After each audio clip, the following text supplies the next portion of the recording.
Bu bezmiş hayatların örselenmiş öyküsü. Metropolde dayak yemiş şiirlerin öncüsü ve sözcüsü. Yasaklanmış içimlerin döngüsü. Memlekette Türkçe etmek işte ömür döngüsü. Ne o güzel yeni düzen marjinal ve postmodern. İndi bindi bir toplumda olmuşsunuz postmodern. Adımı clickbait var mı ağzı almayan? Kaldı mı lan rap hakkında hiçbir fikrim olmayan? Ve muhterem sıkıldın kaoslu gündem arıyorsun. Ve muhtemelen linçleyince kendini şans sanıyorsun. Hayır o koltukta sönmeyen bir bütün var. Kaybeden bir gençliğin ve kalkmayan bir götün var. Kusura bakma sana bakınca benzer oluyorum. Yollarda eşlik ediyor bir şey yapmadı. Yeni bir reçete yazıyorum bu antidepresan. Senin jargonunda söylesem moruk değil saf. İyi cilli yani yok hiç sahne bozlara. Samimi olmayan haberli pozlara. İyi cilli yani yok hiç öyle mutluyum. Okey sevmiyorsan işte yok çünkü ben buyum. İyi cilli yani yok hiç sahne bozlara. Samimi olmayan haberli pozlara. İyi cilli yani yok. Looking for a star.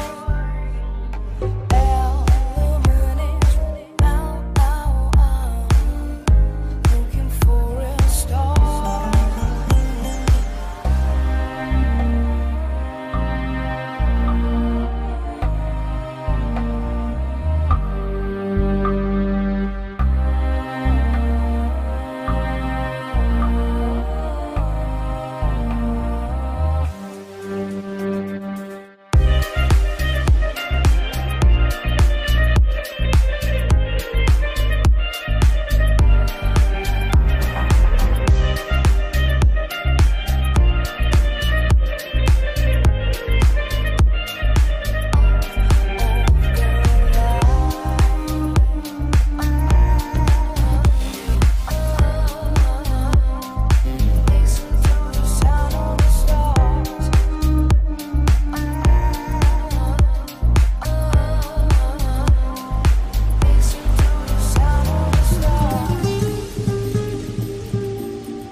Everybody searching for a child. So helpless, captivated by the rays.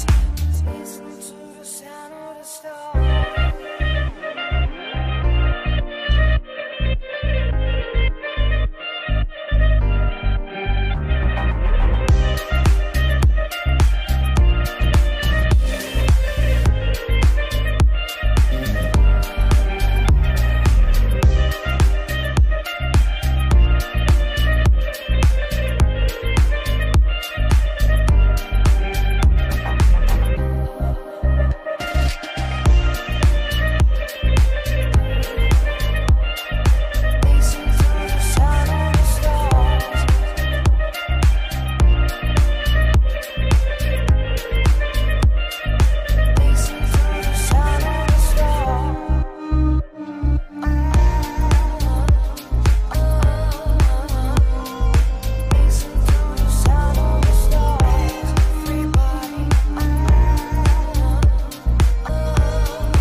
Bu bezmiş hayatların örselen bir şarkısı. Metropolde dayak yemiş şiirlerin öncüsü ve sözcüsü. Yasaklanmış içimlerin döngüsü. Memlekette Türkçeletmek işte ömür görmüşsü. Ne o güzel yeni düzen, marjinal ve postmodern. İndi bindi bir toplumda olmuşsunuz postmodern.